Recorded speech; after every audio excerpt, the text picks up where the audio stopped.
Hi class, in this video we're going to be talking about proportional ratios. So proportional ratios are the same as equivalent ratios. When you have ratios that are proportional, it means that they are equivalent.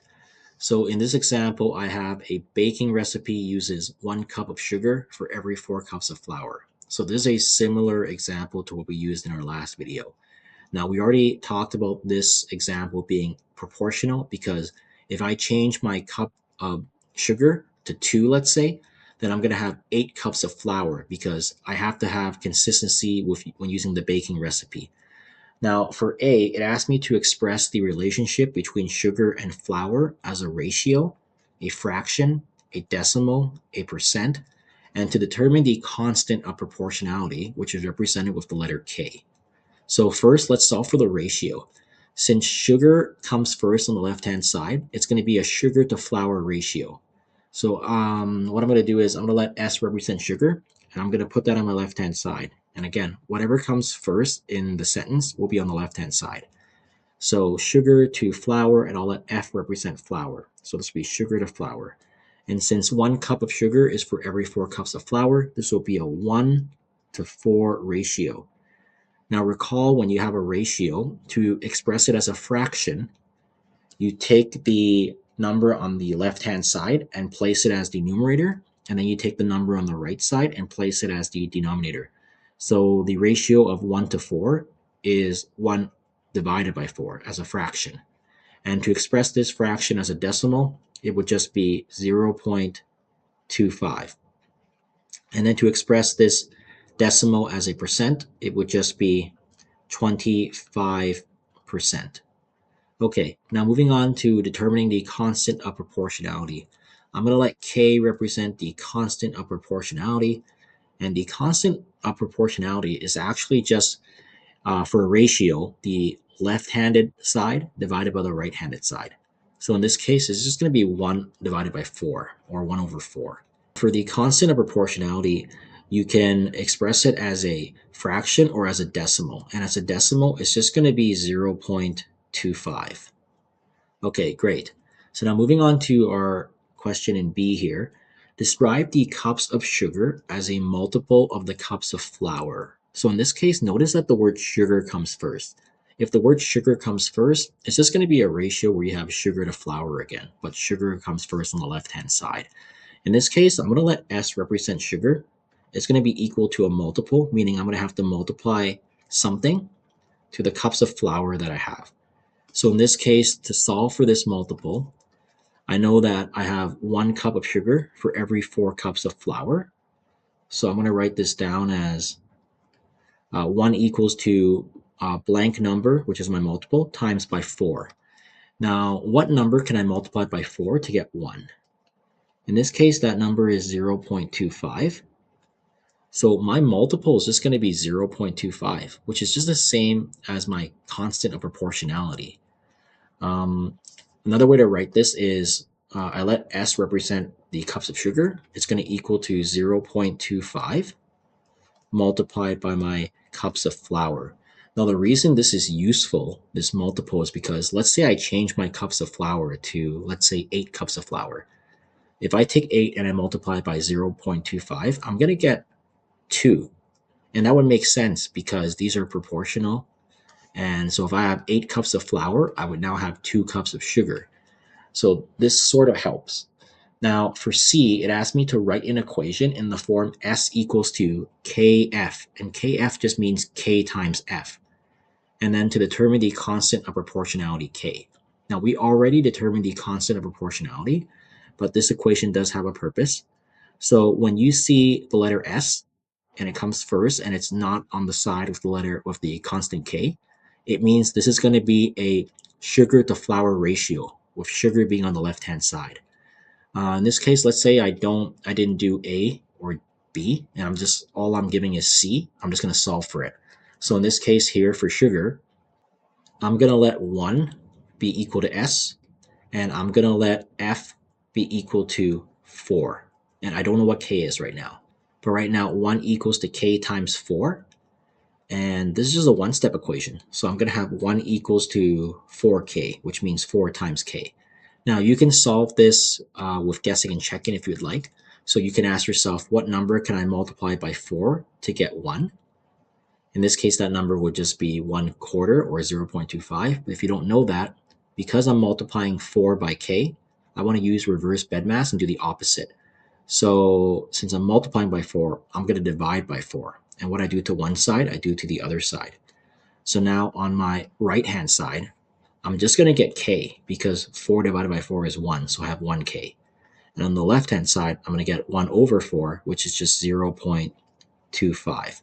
So hence now I found my value of k, which is just going to be k, which is my constant of proportionality, equals to 0.25.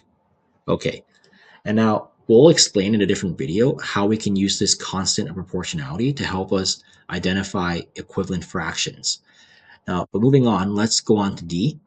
D asks us to describe the cups of flour as a multiple of the cups of sugar. Now, notice how the word flour comes first. Because flour comes first, this is actually going to be a ratio of flour to sugar. So it's going to be the reverse. So in this case, I'll let F represent flour. It's going to equal to the multiple of sugar. And multiple meaning I'm going to multiply a number by sugar. Now, in this case, we know that 4 cups of flour equals to 1 cup of sugar. So what number can I multiply by 1 to get 4? And that number is just going to be 4. So this is just going to be flour equals to 4 times sugar. So what that means is if I want to find my cups of flour, and let's say I have, let's say 3 cups of sugar, 3 times 4 will just get me 12. So 3 cups of sugar gets me 12 cups of flour. So that's going to be an equation that I sort of formed from there. And now when I'm asked to write an equation in the form F equals to Ks and determine the constant of proportionality, I'm just doing the reverse because F came first and it's not multiplying by K.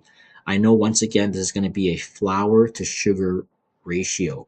So it's going to be the reverse of what we were doing earlier when we had sugar to flour.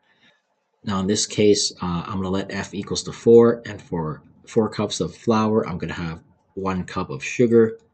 So in this case, I'm going to get an equation where I have 4 equals to k. Wait, well, k equals to 4. So that's my constant of proportionality already there. Okay, great. Notice how the constant of proportionality is different. So it's different depending on whether you have flour to sugar as a ratio or if you had sugar to flour. But recall, no matter what you do, for the constant of proportionality, it's always the number on the left-hand side divided by the number on the right-hand side. It just depends which number comes first. And in this case, for flour to sugar, it will be 4 to 1. So then 4 is my numerator now, and 1 is my denominator. So I get 4 over 1, which is equal to 4. So your constant of proportionality will change depending on how your ratio is written. So moving on to another example here. During a gym class dodgeball game, the supervisor maintains a strict ratio of 2 green balls for every 3 red balls on the court. So what that means is if I, let's say, add green balls and now I have 4 green balls, I'm going to have 6 red balls because this is proportional to each other. I'm asked to write an equation in the form R equals to K times G and determine the constant of proportionality. And I'm going to let G equal to green balls and R equal to red balls. Now, because of this equation, R comes first and it's separate from G times K. I know this is going to be a ratio where I have R to G. And because I have R to G, number of red balls is going to be 3, and the number of green balls is going to be 2 here. If I wanted to find a constant of proportionality, I don't have to use this equation. All I have to do is just take my number on the left side, put it as my numerator, take the number on the right side, put it as my denominator, and now I'm going to get 3 over 2 as a fraction, which is just equal to 1.5. So my constant of proportionality is just going to be k equals to 1.5. It's that straightforward. But, however, if I were to use this equation instead, here's what I would do. I would let R equal to 3, and it's going to equal to K times G, and the number of green balls will be 2 for 3 red balls. So this equation is going to be 3 equals to 2K. And now I have to ask myself this: what number could I multiply 2 by in order to get to 3? If you can guess and check that number as 1.5, then you're good to go. If you can't, you want to divide both sides by 2 because you're multiplying the side of K by 2.